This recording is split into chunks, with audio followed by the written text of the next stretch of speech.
again, and welcome back to my movie review of 2025's Strange Harvest.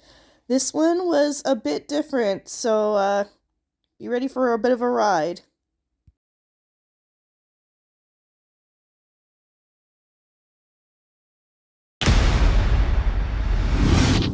So we'll start...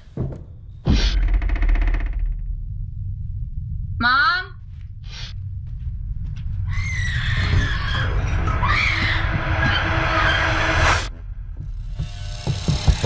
Please don't do anything, please! If my parents can pay you anything, please!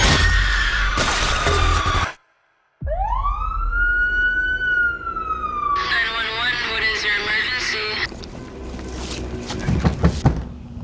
Police department? Hello? Is anybody home?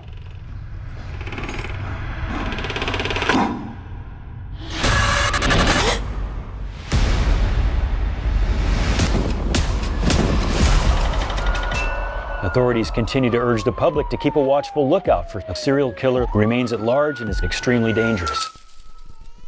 You seen this? Now, San Bernardino Police Department should be held accountable for letting it get out of hand like this. We are begging for you to help us.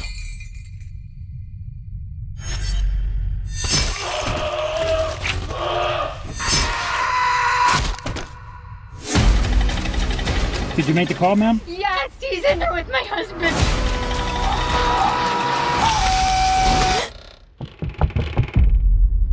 He was right there. Oh my God.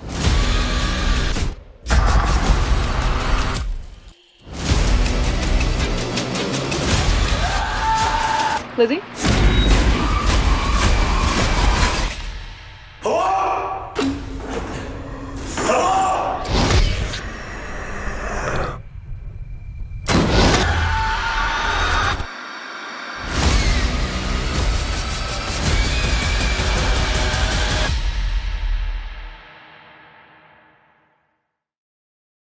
Okay, so let's jump right in. 2025's Strange Harvest is a documentary-style gore fest, and there are moments that are pretty darn squishy. I definitely wouldn't recommend this one for anyone who's into kind of lighter horror. It does not pull back. Let's put it that way.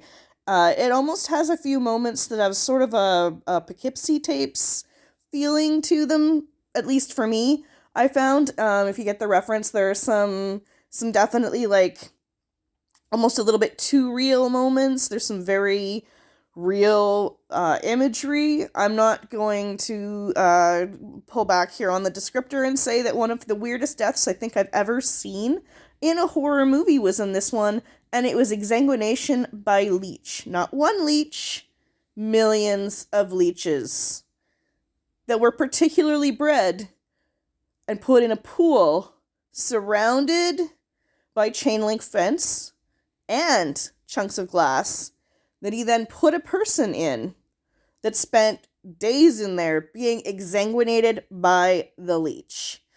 I mean, I think that is definitely up there in terms of creative death scenes. And there's some other stuff. I mean, not quite as rambunctious as that one, but it's definitely there. There's some occult stuff. There's some astronomy stuff. The serial killer gets unveiled fairly early on, and he's creepy. I will give you that. He kind of spoke to me a little bit with some well, I don't know, They usually will make sort of parallels on actual serial killers when they make these movies, and I would say Israel Keyes had some notes there. There was this guy who was the serial killer, supposed to have kind of been this vagrant homeless fella that had no fixed address and was kind of bopping around, and he was like, he'd been thinking about this sort of almost like Seven. That really dated me. Most of you have probably never watched Seven because it came out long before you were born.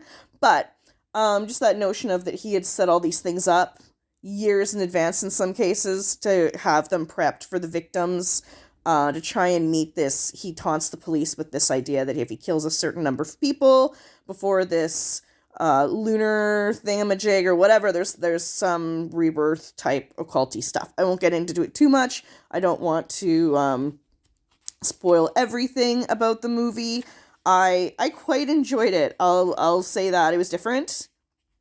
Again, if your stomach can handle it, because some people would just have been like hard no on that one. And this is, so there's the Rotten Tomato. Their thing did not lie. I looked it up because it was in the movie preview that they had gotten 90 some odd %, and I looked it up and it was correct.